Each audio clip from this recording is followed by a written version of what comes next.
வணக்கம். ஐயா சு. வெங்கடேசன் அவர்கள் எழுதிய வீரயுக நாயகன் வேல்பாரி பகுதி 82. வேநீர்கால பள்ளியறையிலிருந்து மீண்டும் குளிர்கால பள்ளியறைக்கு மாறியிருந்தால் பொற்சுவை. ஆனால் மாற்றங்கள் வேறு எதிலும் நிகழவில்லை. வேநீர்கால பள்ளியறையில் இருந்த காலத்திலும் பொதியவெற்பன் அங்கு வரவில்லை. அரச பணிக்காக வெங்கல் நாட்டுக்கு போனவனை பேரரசர் அங்கேயே இருக்கச் சொல்லிவிட்டார். போர்ச்சூழலை நோக்கி நாள்கள் நகர்ந்து கொண்டிருந்தன. மழைக்காலம் தொடங்கும் முன் பேரரசரும் புறப்பட்டு போனார். போருக்கான ஏற்பாடுகளுக்காக அரண்மனையின் முக்கிய பொறுப்பாளர்கள் அனைவரும் முன்னதாக புறப்பட்டு போயினர். போர்ச்சூழல் அரண்மனையை ஆண்களின் வாசனையற்றதாக மாற்றியது. கருவூல பொறுப்பாளர் வெள்ளிகொண்டார் மட்டுமே கோட்டையில் தங்கியிருந்தார். அரண்மனையின் நிர்வாக பொறுப்பு முழுமையும் அவர் வசம் இருந்தது. கோட்டையின் பாதுகாப்புக்கான வீரர்களை தவிர படைக்கலனில் இருந்த அனைவரும் புறப்பட்டு போயினர். பேரரசரும் இளவரசரும் கோட்டைக்குள் இல்லாத காலங்களில் விழா கொண்டாட்டங்கள் நடப்பதில்லை. தெய்வ வழிபாட்டு சடங்குகள் மட்டுமே வழக்கம் போல் நடந்தன. அரண்மனையின் அன்றாடம் என்பது ஆடம்பரமற்றே இருந்தது. இந்த புறச்சூழல் எதுவும் பொற்சுவையின் அகத்துக்குள் எந்த மாற்றத்தையும் ஏற்படுத்தவில்லை. அவளது நாள்கள் வழக்கம் போலவே கழிந்தன. ஒரு பகல் பொழுதில் சுகமதியை அழைத்து கொண்டு அரண்மனையின் வெவ்வேறு மாளிகைகளை பார்த்து வந்தாள். தனித்து இருந்த அழகிய மாளிகை ஒன்று அப்போது அவளின் கண்ணில் பட்டது. கடல் அலைகள் இடைவிடாது சுருண்டு மேலெழுவது போல் மாளிகையின் வெளிப்புற சுதை வேலைப்பாடுகள் இருந்தன. அலையை மேல்தோல் என போத்தி இருக்கும் அந்த மாளிகையை பார்த்ததும் உள்ளே நுழைய வேண்டும் என ஆசை கொண்டாள். கடல் அலையின் தழும்பல்களை காலம் முழுவதும் உணர்ந்தவள் அவள். அதை பார்த்ததும் கால்கள் தன்னியல்பில் அந்த மாளிகையை நோக்கி நடக்கத் தொடங்கின. அது என்ன மாளிகை என்று உடன் இருக்கும் சுகமதிக்கு தெரியும். எனவே அங்கு போவதை தவிர்க்க முயன்றாள். ஆனால் அதற்குள் மாளிகையின் வாசல் அருகே சென்றுவிட்டாள் பொற்சுவை. இளவரசி திடீரென அங்கு வருவாள் என பணிப்பெண்கள் எதிர்பார்க்கவில்லை. முத்துகள் பதித்த விரிவடிவ தட்டுகளை எடுத்து வந்து அவளை வரவேற்க ஏற்பாடு செய்தனர். ஆனால் அதற்குள் பொற்சுவை மாளிகையின் உள்ளே நுழைந்து விட்டாள். நிலைச்சுவரிலும் தரையிலும் பளிங்கு கற்கள் பாவப்பட்டிருந்தன. ஓவியங்களும் மர வேலைப்பாடுகளும் மனித கற்பனைக்கு எட்டாத பேரழகு கொண்டு விளங்கின. எங்கும் இசைக்கருவிகள் நிறைந்திருந்தன. வியந்து பார்த்த பொற்சுவை, இது என்ன மாளிகை எனக் கேட்டாள். சொல்வதற்கு சற்றே தயக்கத்தோடு சுகமதி நின்றிருந்த போது அருகில் இருந்த தலைமை பணிப்பெண் சொன்னால், இந்த மாளிகையின் பெயர் பாண்டரங்கம். பெயர் கேட்டதும் நீலவல்லிதான் நினைவுக்கு வந்தாள். திருமணத்துக்காக கட்டப்பட்ட பாண்டரங்கில்தான் நீலவல்லியோடு மகிழ்ந்து கிடக்கிறான் பொதியவெற்பன் என்று பலமுறை கேள்விப்பட்டுள்ளாள்.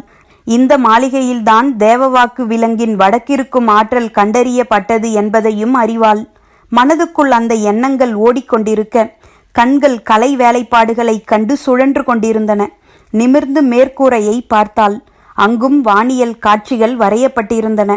காலத்தை வசப்படுத்தும் மனித முயற்சிகள் அவளுக்கு சிரிப்பையே வரவழைத்தன. பார்த்தபடியே இடதுபுறமாக திரும்பினாள். மேடை ஒன்றில் மகர யாழ் வைக்கப்பட்டிருந்தது. அதற்கு சற்று தள்ளி மாளிகையின் நடுவில் விளக்கு ஒன்று இருந்தது. அதன் கலை வேலைப்பாடுகள் கண்களை ஈர்த்தன. மகர யாழை நோக்கிச் செல்ல நினைத்தவள் விளக்கை நோக்கிச் சென்றாள். பணிப்பெண் அருகில் வந்து சொன்னாள், மிகச்சிறந்த கலை வேலைப்பாடுகளை கொண்ட விளக்கு இது. காமன் விளக்கு என்று இதை சொல்வார்கள் இளவரசி. காதலுற்ற பெண்ணொருத்தி வலது கையை பக்கவாட்டில் சற்றே உயர்த்தி பிடித்திருக்கிறாள். அவளின் உள்ளங்கையில் அகல் இருக்கிறது. இடது கையை மார்போடு அணைத்தபடி வைத்திருக்கிறாள். அந்த கை ஒரு மலரை பிடித்து கொண்டிருக்கிறது. அவளின் பேரழகில் மயங்கிய காதலன் அவளின் முகம் பார்த்தபடி அணுக்கமாய் மயங்கி நிற்கிறான். அந்த சிலையை உற்று பார்த்தபடியே நின்றாள் பொற்சுவை. பணிப்பெண் சொன்னால், இந்த விளக்கில் சுடரேற்றி பார்க்கும்போதுதான் இதன் முழு சிறப்பும் தெரிய வரும் இளவரசி. சரி என தலையசைத்தாள் பொற்சுவை.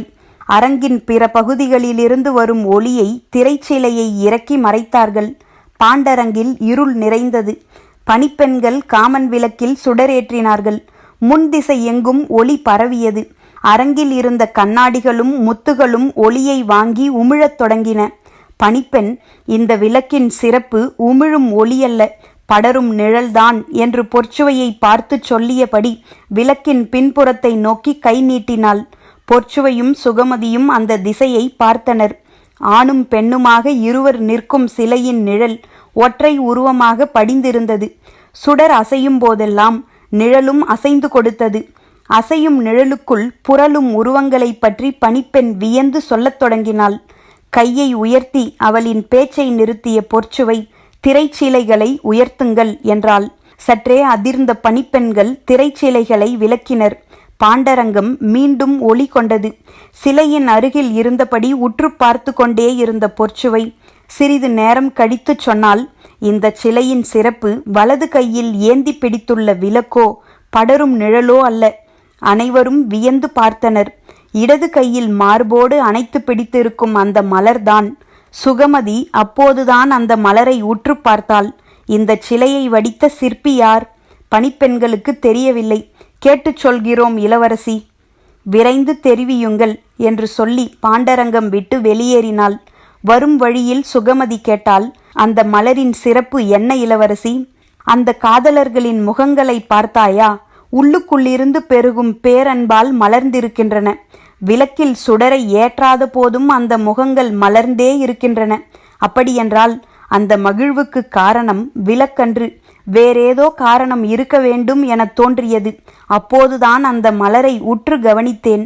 அது தனித்துவ மிக்கதொரு மலர். அதன் கீழ் இதழ்களின் அடிப்பகுதியில் சிறு சிறு வேர்கள் இருப்பதைப் போல சிற்பி வடித்துள்ளான் என்றாள். மலரின் இதழ்களில் எப்படி வேர் இருக்கும்? வேரில் காய்கள் காய்க்கும், மலர்கள் மலருமா என்ன? நானும் இதுவரை கேள்விப்பட்டதில்லை. ஆனால் வேரில் மலரும் தன்மை கொண்ட ஏதோ ஓர் அதிசய மலர் உள்ளது. அதை ஏந்தி பிடித்துள்ளதால் தான் இந்த காதலர்கள் இவ்வளவு மகிழ்வோடு இருக்கிறார்கள். அதைத்தான் சிற்பி மிக நுட்பத்தோடு வரைந்துள்ளான் என்றாள். அன்றைய நாள் முழுவதும் அந்த மலரையும் காமன் விளக்கையும் பற்றியே பேசிக்கொண்டிருந்தாள் பொற்சுவை. அந்த விளக்கை செய்த சிற்பி யார் என தெரிந்து கொள்ள விடாது முயன்றாள். மறுநாள் காலையில் பாண்டரங்கின் தலைமை பணிப்பெண் வந்து சொன்னாள், தங்களின் திருமணத்துக்காக வெங்கல் நாட்டு சிறுகுடி மன்னர் கொடுத்த பரிசு பொருள் அது. அங்கு உள்ள சிற்பி இதை வடித்து தந்துள்ளார். அன்று மாலையே வெள்ளிகொண்டாருக்கு செய்தி தெரிவிக்கப்பட்டது. இளவரசி வெங்கல் நாட்டுக்கு செல்ல வேண்டும். போர்க்களத்துக்கு செல்ல இளவரசி ஏன் ஆசைப்படுகிறார் என்பது வெள்ளிகொண்டாருக்கு விளங்கவில்லை. இளவரசர் அரண்மனையை விட்டு அகன்று பல மாத காலமாகிவிட்டது. அவரை காணும் விருப்பத்தில் இளவரசி புறப்படுகிறார் என்று உடனிருந்தவர்கள் அவருக்கு சொன்னார்கள். உரிய ஏற்பாட்டோடு இளவரசியை அனுப்பி வைப்பதை தவிர அவருக்கு வேறு வழியேதும் தெரியவில்லை. தகுந்த பாதுகாப்போடு இளவரசியை அழைத்துச் செல்லும் பொறுப்பு செவியனுக்கு வழங்கப்பட்டது. அரண்மனையின் நிர்வாக பொறுப்பில் இருக்கும் செவியன்தான் வெங்கல் நாட்டுக்கு பலமுறை சென்று வந்த அனுபவம் கொண்டவன். எனவே வெள்ளிகொண்டார் அவனை தேர்வு செய்தார். 3ஆம் நாள் அதிகாலை தேர் புறப்பட்டது. தோழிகள் புடைசூழ, அன்னகர்கள் காவல் கொள்ள, அவர்களை கடந்து வீரர்கள் அணிவகுக்க செவியன் தலைமையில் பயணம் தொடங்கியது.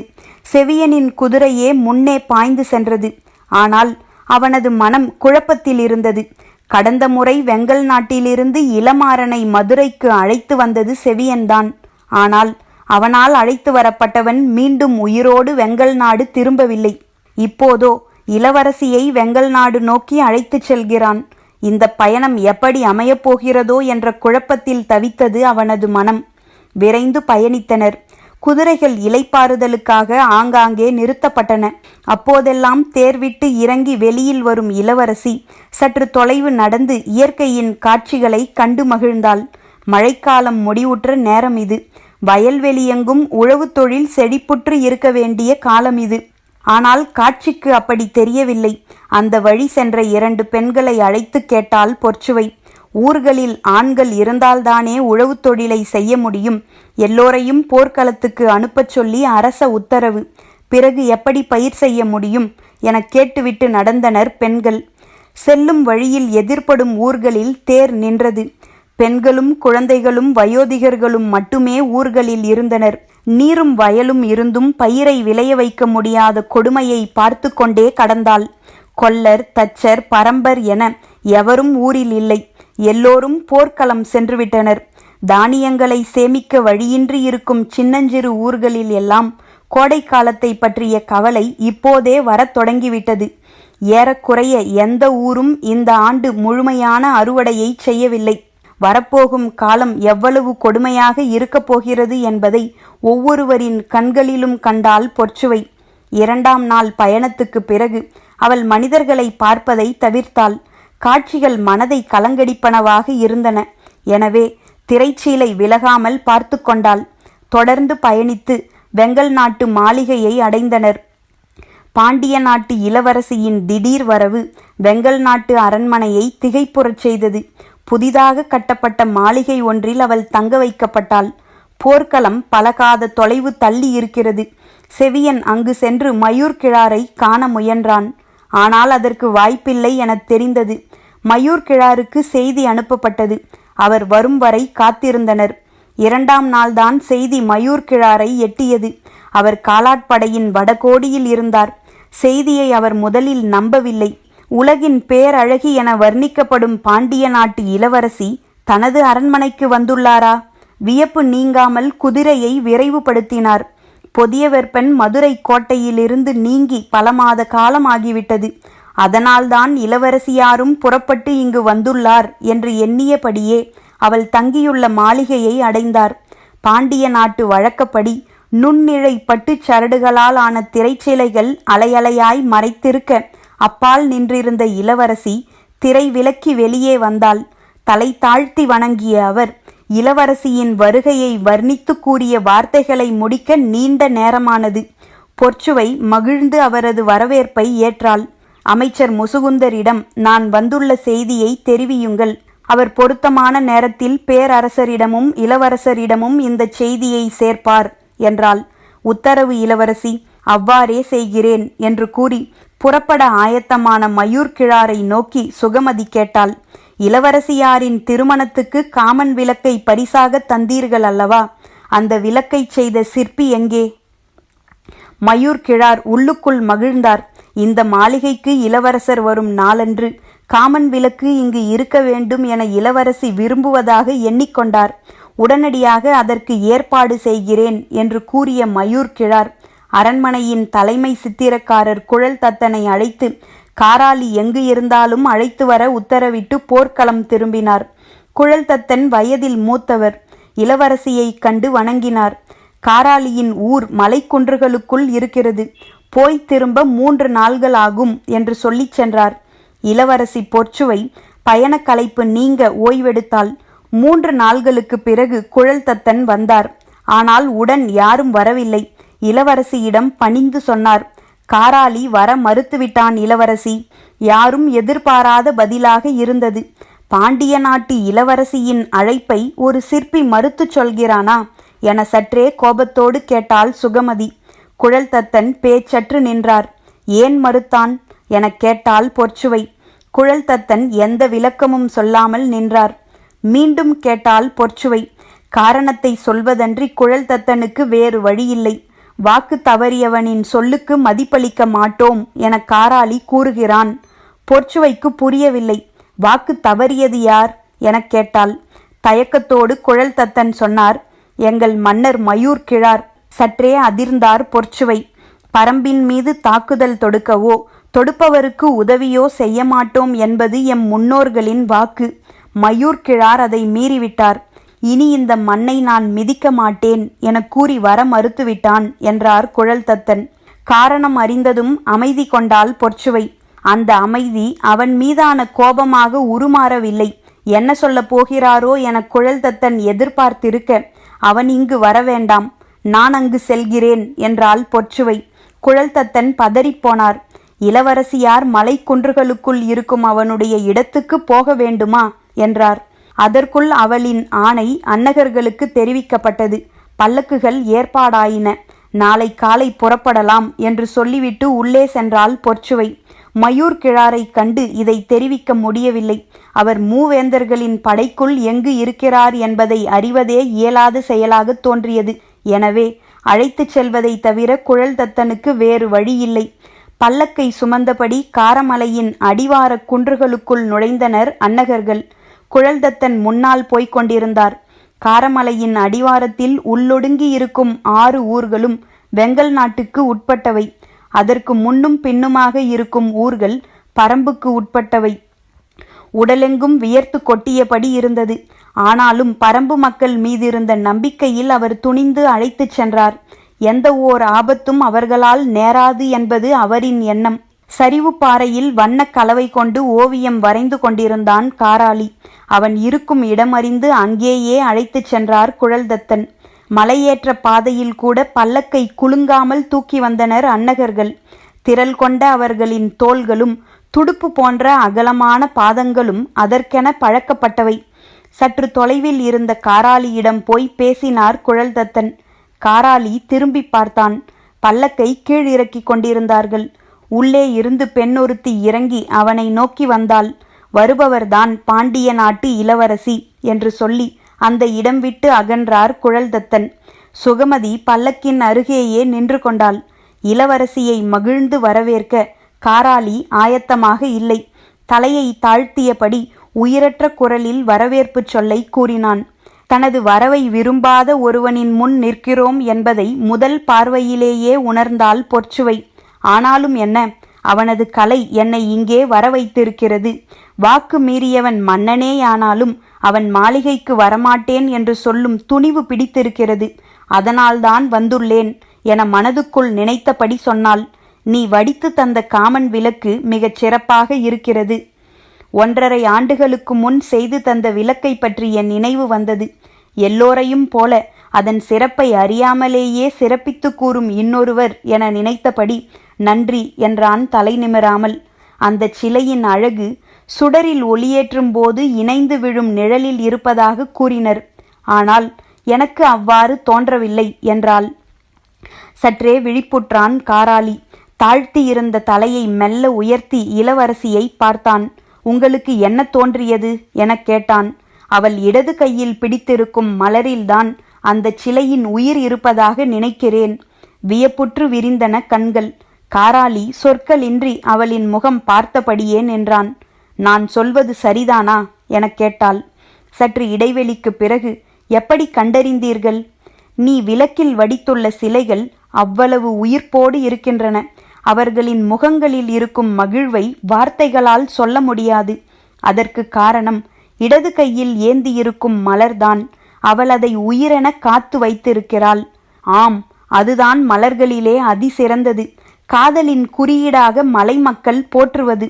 பெரு வியப்போடு பொற்சுவை கேட்டால், என்ன மலரது? அதன் சிறப்பு என்ன? முகம் மலர்ந்து காராளி சொன்னான்.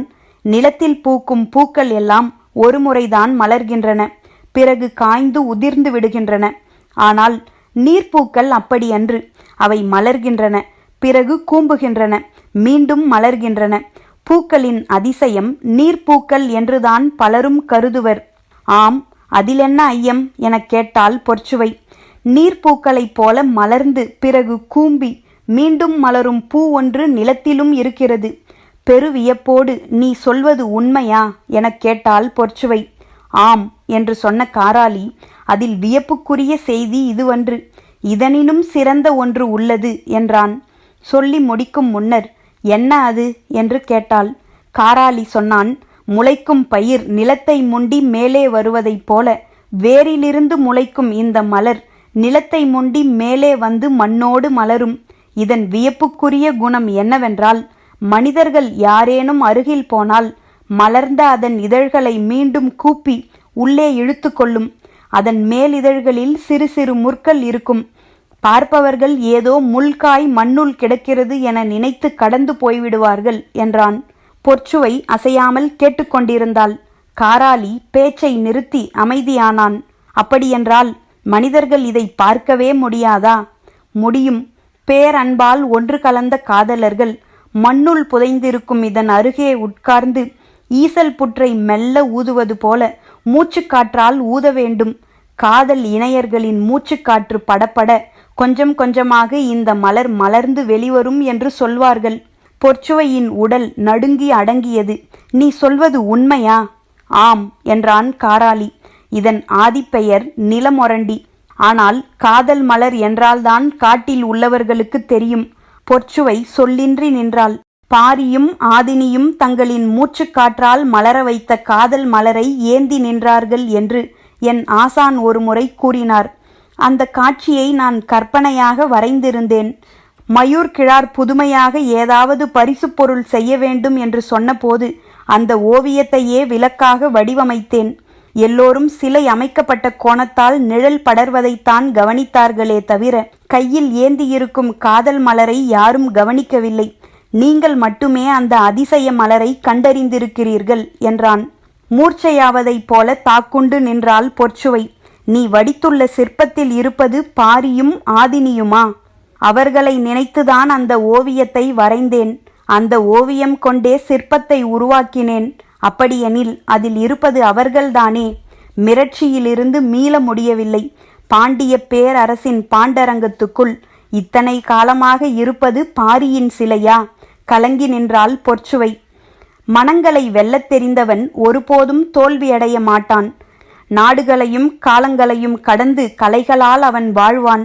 இன்னும் எத்தனை 100 ஆண்டுகள் கழித்தும் மனமொன்றிய காதலர்கள் நிலமொரண்டியைக் கண்டு மூச்சுக்காற்றை ஊதினால் பாரியும் ஆதினியுமே இதழ்களாய் விரிவார்கள் என்றான் காராளி. கலங்கிய கண்களோடு பேச்சின்றி நின்றாள் பொற்சுவை. அவளின் ஆழ் மனதுக்குள் மூச்சுக்காற்று ஊதப்பட்டு கொண்டிருந்தது. ஆனால் புதைந்து போன அவளது காதல் மலர் இதழ் விரித்து மேலெழவில்லை. சற்றே அதிர்ச்சியாகி நின்றாள். காலம் கடந்துவிட்டது எனத் தோன்றியது. மூச்சுக்காற்றின் ஓசை மட்டும் கேட்டபடி இருக்க அந்த இடம் விட்டு மெல்ல நகர்ந்தாள்.